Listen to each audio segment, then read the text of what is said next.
Shashi Agarwal channel के अंदर मैं डॉक्टर शशि अग्रवाल आप सबका अभिनंदन करती हूँ। आज का जो हमारा विषय है वो है संगठनात्मक व्यवहार, जिसको हम इंग्लिश के अंदर कह सकते हैं ऑर्गेनाइजेशन बिहेवियर।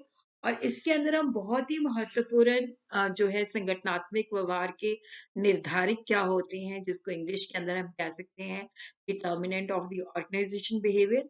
जो इम्पोर्टेंट कंपोनेंट है, जो संगठनात्मक व्यवहार के मुख्य निर्धारक है, वो है व्यक्ति, समूह, जॉब व तकनीक, संगठन संरचना तथा वातावरण, जिसको आज हम इसका अध्ययन आज हम करेंगे।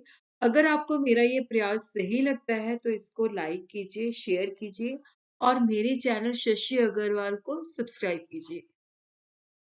ये मेरी ऐप है जिसको आप डाउनलोड कर सकते हो। एडुसम ऐप है, गूगल प्ले स्टोर से बड़ी आसानी के साथ डाउनलोड हो जाती है। इसका link I will be sharing in the description box.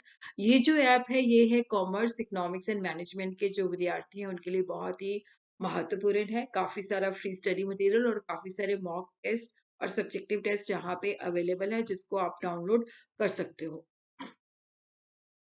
तो सबसे पहले हम देखते हैं संगठनात्मक व्यवहार के निर्धारक कौन से हैं। व्यक्ति, समूह, जॉब व टेक्निक, संगठन संरचना, वातावरण। अब देखो, जो लोग ऑर्गेनाइजेशन में काम करते हैं, जो प्रबंधक है, उसके लिए जो ऑर्गेनाइजेशन में काम करते हैं उनका जो व्यवहार है उसको समझना बहुत ही जरूरी है, क्योंकि उसके बेसिस पे वो अनुमान लगा सकता है कि अगर ऑर्गेनाइजेशन के अंदर इस तरह की पॉलिसीज बनेंगी तो इन लोगों का व्यवहार इस तरह का होगा। और किस तरह से उनका जो ऑर्गेनाइजेशन के अंदर काम करते हैं, उनका अगर व्यवहार ऑर्गेनाइजेशन के व्यवहार के साथ मैच नहीं करता तो उसको किस तरह से नियंत्रण किया जा सके। तो इसलिए ऑर्गेनाइजेशन बिहेवियर के जो है समझना बहुत ही जरूरी है। तो अब हम देखते हैं कि जो संगठनात्मक व्यवहार के निर्धारक है, जैसे व्यक्ति, तो व्यक्ति ही किसी संगठन का निर्माण करते हैं। देखो, कोई भी संगठन है उसके अंदर चाहे कितना मर्जी जो इंफ्रास्ट्रक्चर है कितना ज्यादा क्यों ना अच्छी क्वालिटी का हो, बट वो यूजलेस है जब तक कि व्यक्ति उसका उपयोग नहीं करते। व्यक्ति जो होते हैं संगठन को ऊपर लेके जाते हैं, व्यक्ति होते हैं जो संगठन को नीचे की ओर धकेलते हैं। तो व्यक्ति ही सबसे अधिक जो है संगठन का एक महत्वपूर्ण अंग होता है। व्यक्तियों के बारे में एक विशेष बात है कि हर एक व्यक्ति का व्यवहार जो है दूसरे से अलग होता है, क्योंकि हर व्यक्ति जो है उसका जो बैकग्राउंड होता है, उसका जो क्वालिफिकेशन होता है, वो दूसरे से अलग होता है। तो हम ये नहीं कह सकते कि हर एक व्यक्ति का जो व्यवहार होता है वो एक जैसा होता है। इसी तरह क्या होता है कि जब एक प्रबंधक जो है लोगों को समझना चाहते हैं, तो एक सा व्यवहार करने वाले लोगों की श्रेणियां बनाते हैं, उनको एक कैटेगरी के अंदर डालते हैं। फिर हर एक श्रेणी की विशेषता का अध्ययन किया जाता है, क्योंकि इसके अंदर जो मानव व्यवहार है उसका वर्णन, इसका मतलब होता है कि मानव व्यवहार को समझा जाता है कि उसने ऐसा क्यों किया, उसका ऐसा व्यवहार क्यों था, उसकी क्रिया वो प्रतिक्रिया कैसी थी। उसके बेसिस पे अनुमान लगाया जाता है कि फ्यूचर के अंदर उसका व्यवहार किस तरह का होगा और किस तरह से उसको नियंत्रण किया जा सकता है। और उसी तरह ही देखो, जो लोग संगठन में काम करते हैं, वो व्यक्तिगत रूप से काम नहीं करते, क्योंकि उनको ग्रुप्स के अंदर टीम्स बन जाती हैं, वहाँ से काम करना पड़ता है। जब हम संगठन की बात करते हैं, तो उस इकाई से है यहाँ पे 2 या उससे अधिक व्यक्ति ग्रुप में काम करते हैं। तो हर एक व्यक्ति व्यक्तिगत रूप से, सामूहिक रूप से अलग तरीके से व्यवहार करता है। देखो, हो सकता है कि जैसे मेरा कोई व्यक्तिगत विचार हो तो अलग हो, और जब मैं ग्रुप के अंदर काम कर रहा हूँ, तो ग्रुप के अंदर जब मेरी राय पूछी जाएगी, तो वो ग्रुप के मुताबिक होगी।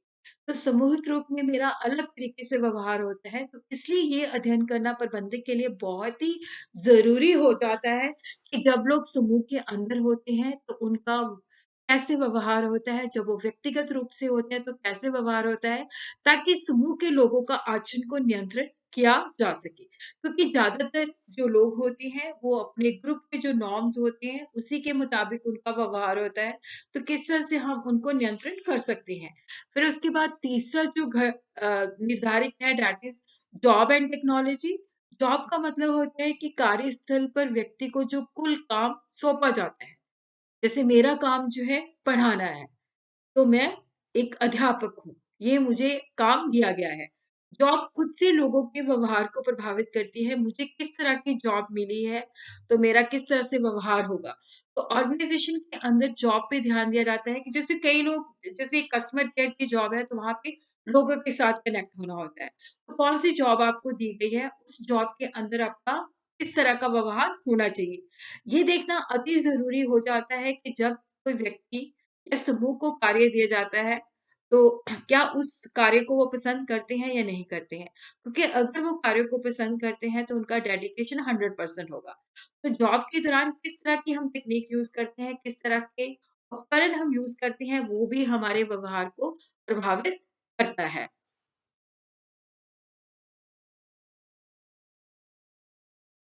तो संगठन संरचना जो है, ये भी कार्य संबंधियों को परिभाषित करती है। ये लोगों को जो ऑर्गनाइज़ेशन डिज़ाइन होता है, ये लोगों के मध्य के ये हमारे पास अधिकार है, ये हमारी ड्यूटी है।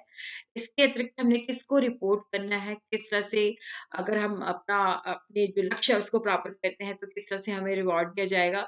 हम किस डिपार्टमेंट के अंदर काम करते हैं, हमारा बॉस कौन है, किसको हमने रिपोर्ट करना है। तो कार्य की प्रकृति को ध्यान में रखते हुए संगठन संरचना जो है निर्धारित की जाती है। इस बात का अध्ययन किया जाता है कि किस परिस्थिति में किस प्रकार की संगठन संरचना जो है सही रहेगी। फिर उसी तरह जो वातावरण है उसका भी योगदान बहुत ज़्यादा महत्वपूर्ण होता है। क्योंकि संगठन आइसोलेशन में नहीं होता। हम ये नहीं कह सकते कि संगठन जो है उसको समाज से कोई लेना-देना नहीं है क्योंकि वो समाज की स्थापना उसकी स्थापना जो है समाज के अंदर होती है और समाज के अंदर क्या होता है कि जो व्यक्ति जिस परिवार से आया है जिस तरह सरकार की पॉलिसीज़ हैं, जिस तरह सामाजिक संस्थाएँ मिलके वातावरण बनाती हैं, तो वो भी लोगों का जो व्यवहार है उसको प्रभावित करता है। तो वातावरण जो है लोगों के व्यवहार को प्रभावित करता है।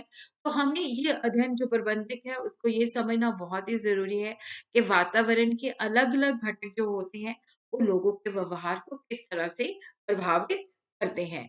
फिर उसके बाद हम देखते हैं संगठनात्मक व्यवहार की प्रक्रिया, जिसके अंदर हम लोगों का व्यवहार स्टडी करते हैं, उसको समझते हैं, उसके बेसिस पे हम अनुमान लगाते हैं, फिर हम देखते हैं कि किस तरह से हम उसको नियंत्रण कर सकते हैं ताकि हम जो संगठन है उसकी प्रभावशाली जो है उसको बना सकें। फिर हम देखते हैं कि जो हमने लोगों का बिहेवियर स्टडी किया जिसके बेसिस पे हमने प्रेडिक्शन की, जिसके बेसिस पे हमने कंट्रोल बनाया, क्या वो सही है? अगर वो सही नहीं है तो उसके अंदर हम दोबारा से जो है संगठनात्मक व्यवहार की प्रक्रिया शुरू हो जाती है। और उसी तरह क्या है कि इसका कंप्लीट लेक्चर जो है आपको Shashi Agrawal economics and law classes के अंदर अवेलेबल होगा, जहाँ पे डिटेल के अंदर संगठनात्मक व्यवहार की प्रक्रिया, संगठनात्मक व्यवहार के निर्धारक और संगठनात्मक व्यवहार का क्षेत्र जो है स्टडी किया जाएगा। उसका जो लिंक है वीडियो का वो भी मैं डिस्क्रिप्शन बॉक्स के अंदर डाल दूँगी ताकि आपको कोई भी परेशानी ना हो।